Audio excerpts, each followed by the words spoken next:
More rain and thunderstorms tonight. Today, though, is going to be a nice, calm day. I know a lot of us were waking up to some damage this morning. We still have those power outages.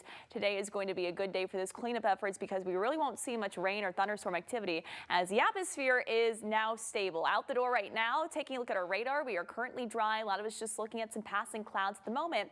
Notice, though, we do have a severe risk today, but this is going to be mainly tonight between the hours of midnight through about 8 a.m. tomorrow. That's when we're going to be tracking our next line of rain and thunderstorms, level 1 to level 2 risk for the severe storms back with us across the area. Now this extends all the way up through parts of the Texas Panhandle. It comes ahead of a cold front that will be approaching from the north and sliding through our area as we head into tomorrow morning. That's what's going to help kind of jumpstart this additional round of rain and thunderstorms that we're expecting through the overnight period. Today, though, Thursday plans. I know it's the last day of school for a lot of kids. Should be really nice. Partly cloudy. Can't rule out a stray shower, but most of us, no rain today. Partly cloudy sky with that high near 92 degrees. It should be a nice one. It's tonight that we'll start to see the return of rain and thunderstorms, and watch out for those severe threats, including damaging winds, the possibility of seeing some hail, and of course also the risk of seeing some additional flooding after all that rain that we had in some spots yesterday.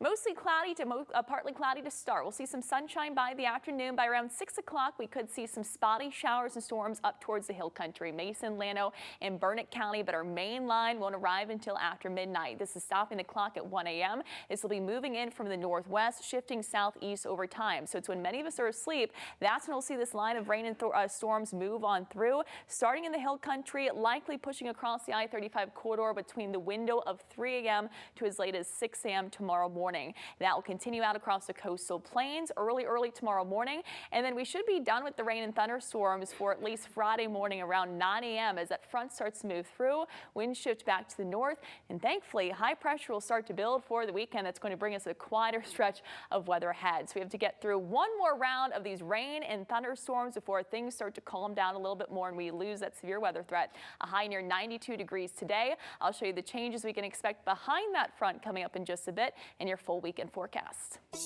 Thanks so much, Casey, and a good Thursday morning to you. Central Texas, your time now is 6:02, and it kind of was a tough one there as far as driving goes yesterday for the morning commute and the evening commute because we got kind of sandwiched by those storms there. The good news is looking a lot better today, still dealing with some flooding across the area, some power outages in that Miller neighborhood, of course, as we have Jessica Shaw live out there at the scene, and a lot of snapped trees blocking roadways across the area. Here's a look in that Hancock area yesterday where they had to do some rescue. I know along Mopac we were really dealing with that, especially near North Shoal Creek. And here's some of the areas still dealing with some of that flooding from yesterday. Of course, Shoal Creek there. We've got Lockhart seeing some impacts. Cedar Park is feeling that as well. Kingsland, and then of course along the Llano River also seeing those impacts today. Luckily right now though, looking a lot more quiet as we're easing into the commute for the last day of school. Once again, for a lot of you, congratulations on a wonderful year, and let's try to enjoy the summer. Of course, this weather is making it a little tough, but right now we do have some car trouble in Montopolis Drive, and this is just a stalled vehicle. We can certainly work with that, and that is southbound right there at Montopolis Drive. Taking a look across the rest of the area, we had an incident at 183 that has cleared up, so a lot of that clearing out as quickly as we can.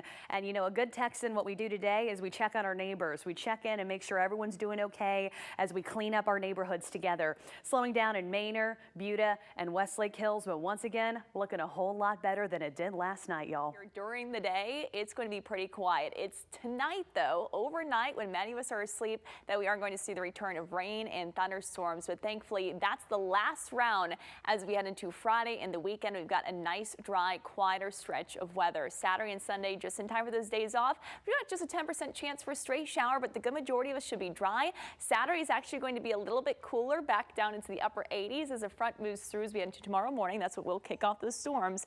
Cooler behind it before we warm back into middle 90s for the start of June, which, by the way, is also the start of the meteorological summer. We've got some events happening across the area this weekend, one of those being the Austin Public Safety Fair that's going to be happening on Saturday, 9 a.m. to noon at Q2 Stadium, Live Oak Park. Should be really pleasant. Temperatures in the middle 70s to start, comfortable and dry throughout the afternoon. You can meet those first responders, members of the Austin Police Department, Austin Fire Department. I know there's going to be a drone show happening, police drone show as well. So some cool stuff happening there. It's a family family event, and also will be free too. Hill Country Galleria Wine and Food Festival also happening on Saturday, 3 p.m. through 6 p.m. That's going to be at the Hill Country Galleria in Bee Cave. Beautiful Saturday afternoon for that. Mainly dry conditions with just a 10% chance for a shower. Partly cloudy and warm with those temperatures again. That'll be at least under that 90-degree mark. Of course, also because we will have a drier forecast, some of us may be heading out to Lake Travis, where we have seen some improvements thanks to the recent rain that we've had. We actually have had now a 2% jump in our percentage full capacity. It was at 42% this time last week, now up to 44%. So some good signs there, some steps in the right direction, where we've now gained just about 1.5 feet as far as those water levels and the current elevation goes thanks to recent rainfall. For a lot of people, especially all my drivers out there, that evening commute, I heard from a lot of you that you felt stranded in a lot of different areas, from ponding and then of course just that hail moving across the area. Right now our main concern once again is going to be some of those down power lines, trees that have snapped, and of course that's impacting our traffic lights as well. Quite a bit of debris out there and some lingering flooding from yesterday. Once again, through that Miller area, just about every traffic light in that neighborhood is out. So if you would treat it as a four-way stop, let everyone go their turn. And then of course off of Hancock Drive, one of many places that they had to do vehicle rescues last night. I was watching that live coverage with Hunter and the team, and once again it just got really scary, which is why we always say just turn around, don't drown, never risk it with how heavy those rains move in. Right now, just a little bit of car trouble here and there, and we can certainly work with that once again. And as I said earlier, be sure to check on your friends and family today. After flood warnings, and then of course we ended out the afternoon with that strong supercell that rolled in from the Hill Country, made its way through Burnett County into South Williamson County and Travis County, where we had, you can see a whole line of these storm reports ranging anywhere from egg-sized hail to wind gusts that were nearly at 80 miles per hour in some spots, and of course several reports also of flooding. This is a loop of that thunderstorm. Look at how strong that was as it worked its way to the south and east. A lot of lightning. That very strong hail core was one of the biggest concerns with it, and then we had an additional supercell, thankfully, that did not last too long, as that one followed in close behind, making its way through Llano County and parts of Burnett County before fizzling out across South Travis County. So a lot going on yesterday afternoon. We actually had a 77-mile-per-hour recorded wind gust out at the airport, Austin Airport, where that is the third highest gust measured there at the airport. So these storms, that storm, that one particular supercell, it meant business yesterday. Of course, if you're in areas like South Austin, though, and Hayes County, you didn't see anything from that supercell, but you certainly saw the heavy rain that we had to start the day. Today, overall, a whole lot calmer. We are already, though, tracking our next weather maker. It's a front that's now working its way through the Texas Panhandle. This is going to be pushing southward as we head into today, and then eventually we'll continue to clear our area as we head into tomorrow morning. Out ahead of it, out ahead of the front, we'll have enough energy to kind of spark up some of these rain and thunderstorms through the overnight period. So dry through today. Overnight tonight, I do think another complex of storms will be rolling through. This one again could be packing a punch in terms of those damaging winds, the potential for some large hail and very heavy rain. It's out of here by around 8-9 o'clock tomorrow morning, and then high pressure starts to build just in time for late Friday and also into the weekend. As far as the rain chances go overnight tonight, the best potential, at least for the I-35 corridor, I think is going to be between the hours of 3 a.m. through 5 a.m. for this storm. So it's going to be when a lot of us are asleep. You may hear that loud, what could be a loud line of storms roll through the area. You'll want a way of also receiving those alerts. In the Hill Country, though, it could start as early as 1 a.m. as we head into just after midnight.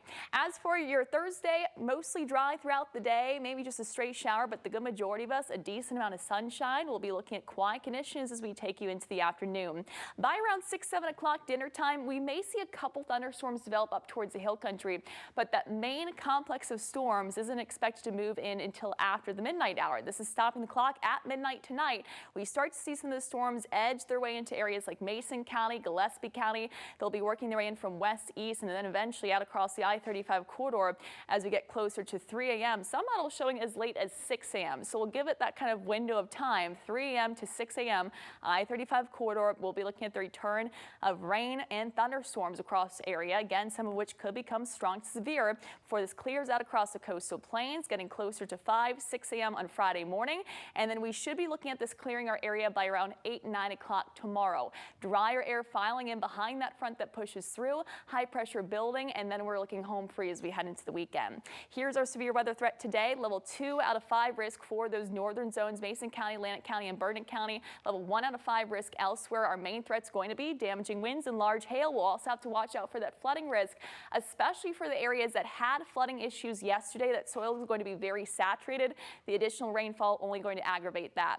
Behind the front, we're not expecting much of a drop in humidity. We will see a little bit of a drop in temperatures, but our main thing is going to be the decrease in our rain chances. We're saying goodbye to the very active weather pattern that we've had, at least for Saturday, Sunday, and into Monday. Notice the coverage will be much more limited, with just a low chance to see a stray shower and storm each day. Highs today out ahead of the front will be warm. Back into the 90s we go. Behind the front, we'll start to cool things down. 60s, low 70s as we head into tomorrow morning. That line of storms pushing through overnight. Middle 80s for tomorrow. Once that front moves through, we're going to be cooling things down by around 5 to 6 degrees for those daytime highs. Saturday, we keep it mainly dry. I do think a chance to maybe see an afternoon shower or storm or two. Sunday, same kind of thing, but much quieter than flooding issues yesterday. But one of the things about yesterday is it pushed us up to above average levels for the month of May when it comes to rainfall. Last time we saw this, by the way, was actually 9 months ago, July of 2024. So it's been a while since we've actually had a surplus of rain. Yesterday made it that, where we are now coming in with just under 5.5 inches so far for the month of May at Austin Camp Mabry. You can see the days that we have seen rain for the month of May. Again, yesterday finally giving us that surplus. We're out at the airport. We picked up 1.34 inches of rainfall. Again, the rain's certainly a good thing, but we wish we could take it out with it without the damage that we had yesterday, the hail along with the damaging winds, and of course also the flooding that we had across the region from those very heavy rainfall rates. Today, thankfully, will be much quieter. So for your dog walking forecast, we're not going to be looking at any kind of rain, any thunderstorms. I think most of us stay rain free today, other than maybe just a chance for a stray shower. Partly cloudy. Those temperatures will be topping off in lower 90s. For our dog of the day, we've got little Cooper here. Soft smiles on this Thursday morning, looking like he's enjoyed a little time gardening there. And of course, the plant's really loving the rain too. Thank you to Jennifer for sending that one in. 6:40 now, and a couple concerns today. The main point is looking a whole lot better than it did last night, but don't drop your guard, y'all. It's still kind of a mess out there. I mean, it is an obstacle course and still a lot of people having that car trouble today. But goodness gracious, driving through this city last night, it was like a bomb went off. It is just something going on everywhere. Speaking of Hancock Drive, once again, one of many areas they had to do those water rescues yesterday. A lot of that water is clearing out, but we still have some of those issues today with down power lines, snapped trees, and general debris on major highways. I mean, 77-mile-per-hour winds. So you can put that into perspective of all kinds of things blowing around, which we already have on any given day in Texas. But here's some widespread lingering flooding from yesterday, really stretching across the viewing area.